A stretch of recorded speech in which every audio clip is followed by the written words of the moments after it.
নমস্কার বন্ধুরা, সাহাস কিচেনে সবাইকে স্বাগত জানাই।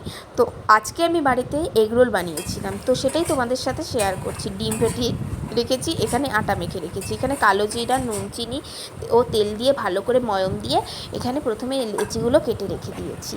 এরপর আমি পেঁয়াজ, লঙ্কা, ক্যাপসিকাম, টমেটো ও কেটে নিয়ে চিকেনটাকে ভেজে নিয়েছি, একটা পুরের মতো করে নিয়েছি। এটাকে সস দিয়ে ভাজলে পরেও ভালো লাগে, আমি যেমন সস দিয়ে মশলা দিয়ে ভেজে নিয়েছি। এরপর আমি পরোটাটাকে করব। পরোটাকে করার আগে বেলে নিলাম, বেলে প্রথমে এটাকে তাওয়ায় দিয়ে ছেঁকে নেব, ছেঁকে তারপর আস্তে আস্তে তেল দিয়ে ভেজে ডিম দিয়ে ভাজবো। ভাজার পরে তার ওপরে চিকেনের পুরটাকে দিয়ে দেব। এখানে আমি কিছু কাঁচা পেঁয়াজ রেখে দিয়েছিলাম, সেটাও দিয়েছি এবং সস দিয়ে একটু বিট লবণ দিয়ে গার্নিশিং করে এটাকে এবার মুড়িয়ে দেব। তোমরা মোড়ানোর সময় এইভাবে টিস্যু পেপার দিয়ে মোড়াতে পারো, তাহলে যে তেলটা এক্সট্রা থাকে সেটা উঠে যাবে। সেটা আমাদের খাবার সময় টিস্যু পেপারটা খুলে খেলে খুব ভালো হবে, কারণ তেলটা আমাদের চলে যাবে। এটা আমাদের অ্যাসিডিটি বা গ্যাসের প্রবলেমে ভুগবে না। তো থ্যাংক ইউ বন্ধুরা।